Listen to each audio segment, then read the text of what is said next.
Welcome to all in Pharma E-class. I am Ankit Mangal, Associate Professor, Department of Pharmaceutical Chemistry, Smriti College of Pharmaceutical Education, Indore. Today we are going to discuss about limit test for sulfate. As you know the meaning of limit test is quantitative or semi-quantitative test. It's to be designed to control and identify a small amount of impurities which are likely to be present in the given substance. Limit test के बारे में अगर आप और detail में जानना चाहते हैं तो प्रीवियस लेक्चर जरूर देखें, उसमें हम लिमिट टेस्ट के बारे में बहुत कुछ डिस्कस कर चुके हैं। हम आरजीपीवी सिलेबस में जो हमें लिमिट टेस्ट पढ़ना है बी फॉर्म फर्स्ट सेमेस्टर में, वो हमें डिस्कस करना है limit test for chloride, limit test for sulphate, limit test for arsenic, limit test for lead, limit test for heavy metals and limit test for iron. तो limit test for chloride जो हम last lecture में discuss कर चुके हैं, वो video मैं pharma ई classes में अपलोड कर चुका हूँ। आप उसे बहुत अच्छे से समझ चुके हैं, काफ़ी डिटेल में limit test for chloride discuss कर चुके हैं। आज हम बात करने वाले हैं limit test for sulphate. Sulphate का लिमिट टेस्ट कैसे करते हैं, उसका प्रिंसिपल क्या होता है, उसका प्रोसीजर क्या है, उसका सिग्निफिकेंस क्या है, ये हम आज बहुत ही डिटेल में बात करने वाले हैं। So limit test for sulphate is based on the reaction between barium chloride and soluble sulphate in the presence of hydrochloric acid. तो सल्फेट का जो लिमिट टेस्ट है ये बेस्ड होता है reaction between soluble sulphate and barium chloride. This BaCl2 is called as barium chloride in the presence of HCl, that means hydrochloric acid. Then this soluble sulfate are react with barium chloride and it is formed barium sulfate. This BaSO4 is called as barium sulfate. और ये जो barium sulphate होता है ये produce करता है turbidity. कहने का मतलब ये है कि हमें सल्फेट का लिमिट टेस्ट करना है। सल्फेट का लिमिट टेस्ट मतलब हमें किसी सैंपल में देखना है कि जो सल्फेट की जो इम्प्योरिटीज प्रेजेंट है वो लिमिट के अंदर है या लिमिट के ऊपर है। ठीक है, ये हमें आइडेंटिफाई करना है, इसी का हमें टेस्ट लगाना है सल्फेट के लिमिट टेस्ट का। अब किसी भी सैंपल को देखकर या किसी भी सॉल्यूशन को हम देखकर हम ये पता नहीं कर सकते कि इसमें सल्फेट कितना प्रेजेंट है, कि तब तक हम पता नहीं कर सकते, तब तक हमें नहीं इसका आइडेंटिफाई होता है जब तक उसमें कोई कलर ना आए, कोई टर्बिडिटी ना आए।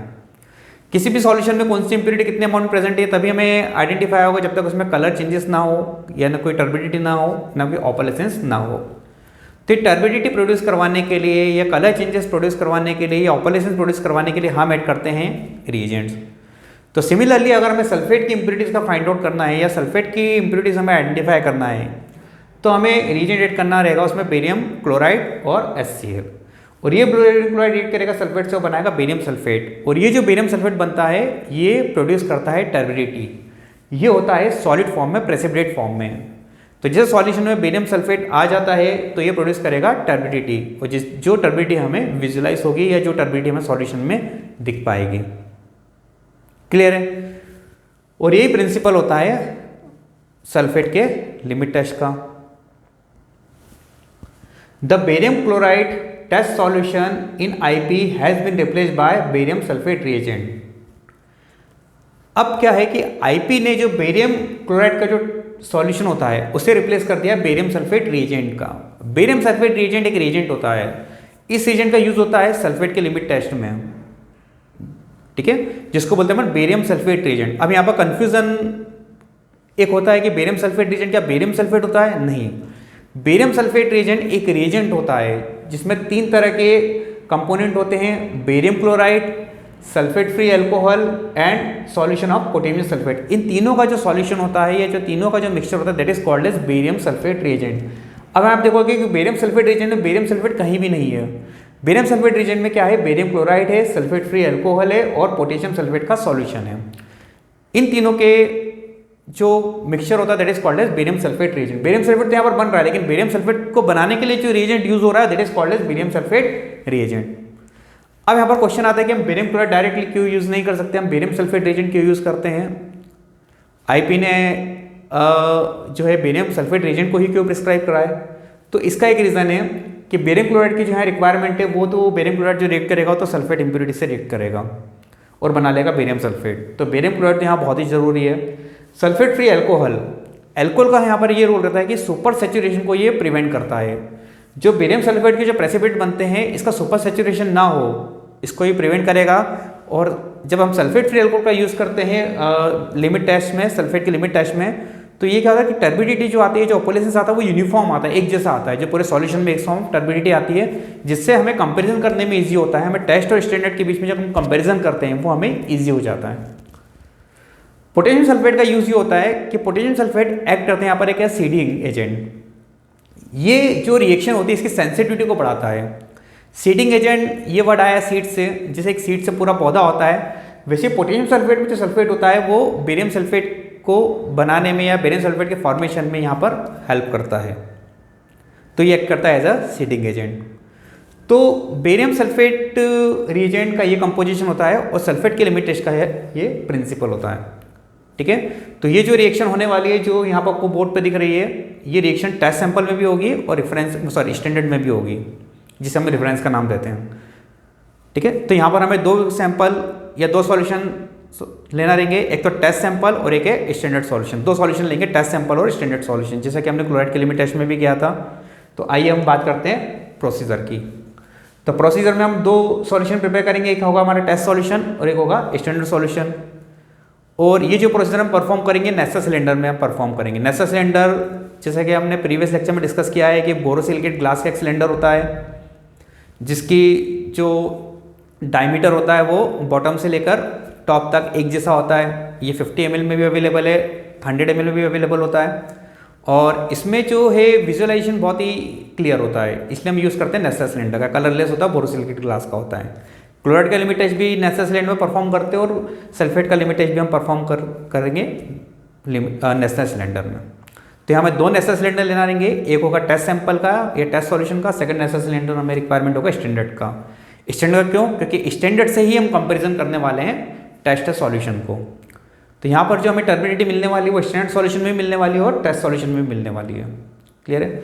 तो आइए स्टार्ट करते हैं प्रोसीजर। तो टेस्ट सॉल्यूशन हम लेंगे नेसा सिलेंडर में, एक नेसा सिलेंडर लेंगे 50 ml का, उसमें हम ऐड करेंगे 1 ग्राम स्पेसिफाइड सब्सटेंस, 1 ग्राम स्पेसिफाइड सब्सटेंस जो कि हमारा टेस्ट सैंपल होगा, जिसमें हमें पता करना है सल्फेट की इम्प्योरिटी, जिसमें हमें डिटरमाइन करना है।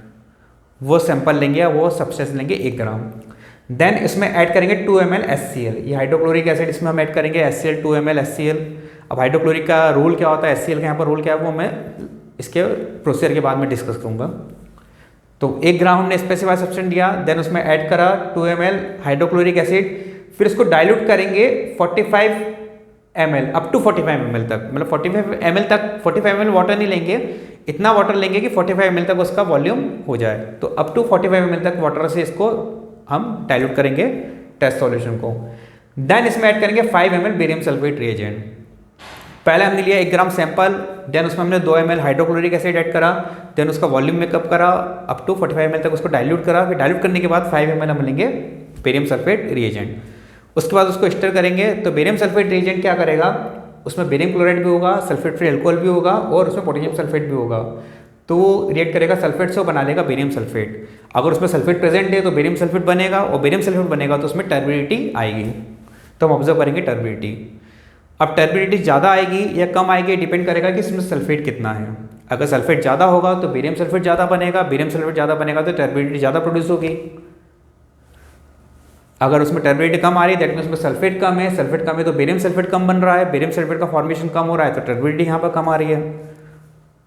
तो टर्बिडिटी का आना या नहीं आना ये डिपेंड करता है presence of sulphate in a sample. यहाँ तक क्लियर है। तो हम बात करते हैं स्टैंडर्ड सॉल्यूशन की। स्टैंडर्ड सॉल्यूशन बनाने के लिए हम लेंगे 1 ml of 0.1089% weight by volume solution of potassium sulphate. यहाँ पर पोटेशियम सल्फेट का सॉल्यूशन लेंगे, K2SO4 मीन्स पोटेशियम सल्फेट का सॉल्यूशन लेंगे, कितनी स्ट्रेंथ का, 0.1089% weight by volume.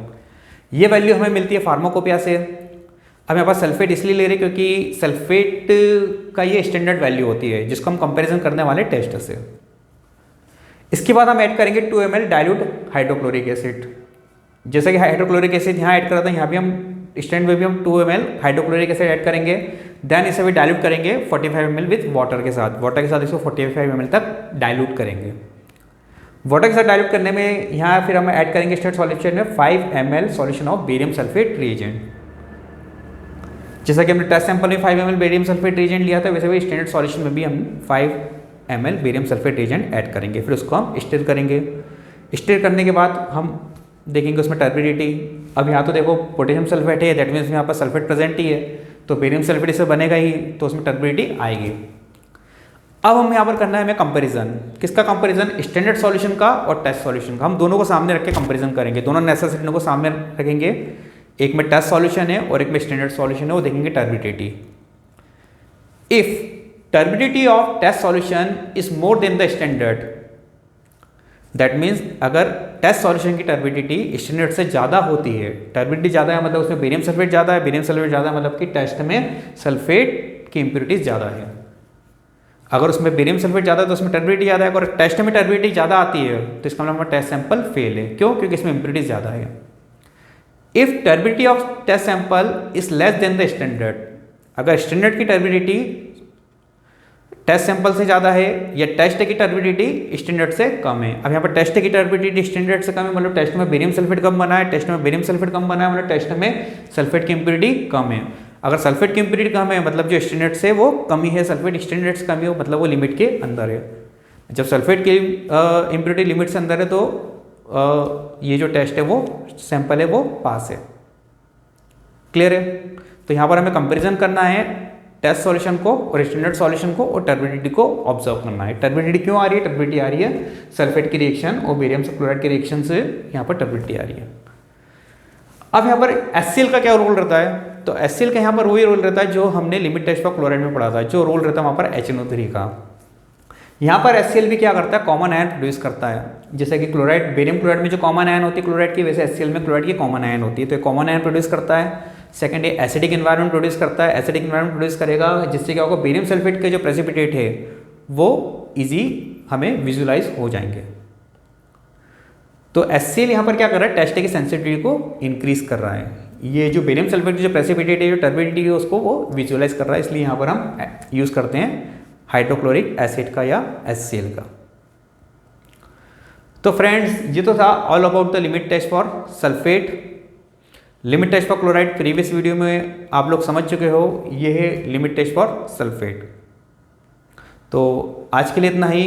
I hope ये वीडियो आपको बहुत अच्छे से समझ में आया होगा। Thanks for watching this video.